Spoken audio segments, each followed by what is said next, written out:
ওরে বাবা, এত বড় বাড়ি! অনেক পুরান বাড়ি মনে হয়। বিশাল জায়গা। লোকটা মনে হয় অনেক টাকার মালিক।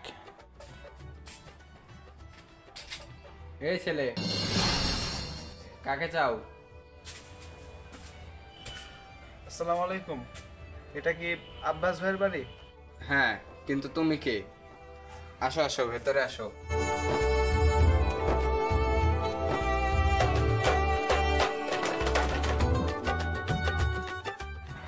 আমি সিজন পাশের গ্রাম থেকে আসছি আব্বাস ভাইয়ের কাছে।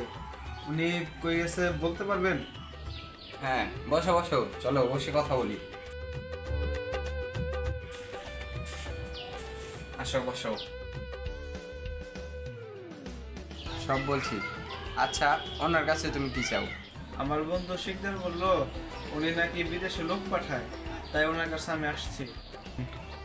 ও, বিদেশে যাবা? তবে কি ভিসায় যাবা? ভিসা? আমি আপনারে বলবো কেন? আপনি কি আমার বিদেশে পাঠাবেন? আমি বলবো আব্বাস ভাইকে। আমারে বললে সমস্যা কি? বলতাম আপনি যদি আব্বাস ভাই হইতেন। কেন, আমারে দেখে তোমার কি মনে হয়? আপনারা দেখে মনে হয় আপনি আব্বাস ভাই চাইছে। এই ছেলে, মুখ সামলে কথা বলো, মুখ সামলে কথা বলো। এই ভাই শোনেন, আগে বলেন আব্বাস ভাই কই গেছে, জানলে বলেন, না জানলে ফোটেন। তুমি যার সাথে কথা বলছো সেই আব্বাস ভাই। ও তা, আসসালামু আলাইকুম ভাই। সরি ভাই, আমি চিনতে পারি নাই ভাই, আমাকে মাফ করে দেন ভাই। ওকে, বাদ দাও। এখন বলো, তুমি কোন রাষ্ট্রে যেতে চাও? ভাই আমার কোনো রাষ্ট্র ফাষ্ট্র নাই, আপনি আমার যে রাষ্ট্রে পাঠাবেন আমি ওই রাষ্ট্রে যাব। মালয়েশিয়া যাবা? মালয়েশিয়া আর মানিকগঞ্জ নাই, আপনি আমার যে রাষ্ট্রে পাঠাবেন আমি ওই রাষ্ট্রে যাব। আমি তো বলবো মালয়েশিয়ায় যাও, ওইখানে টাকার মানও ভালো আর ডিউটিও কম। ঠিক আছে, তাহলে আমারে মালয়েশিয়ায় পাঠিয়ে দেন। ঠিক আছে, তাহলে তোমার সব কাগজপত্র আমার কাছে জমা দিয়ে যাও। আচ্ছা, তাহলে কয় দিনের মধ্যে জমা দিব? আগামী 3 দিনের মধ্যে তুমি সব জমা দিবা। ওকে ভাই, তাহলে আজ আমি আসি।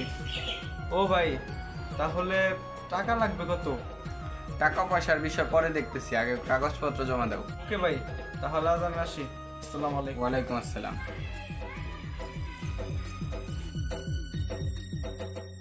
আসসালামু আলাইকুম, সবাই কেমন আছেন? আশা করি অনেক ভালো আছেন। আমাদের এই অচিনপুর কন্টেন্ট আপাতত এই পর্যন্তই, কিন্তু অন্যান্য কন্টেন্ট রানিং থাকবে। আশা করি সবাই অন্যান্য কন্টেন্টগুলো দেখবেন। সবাই ভালো থাকুন, সুস্থ থাকুন, দেখা হবে অন্য কোনো ভিডিওতে। আল্লাহ হাফেজ। জানি আসবে আমার দিন, হবে সবকিছু রঙিন।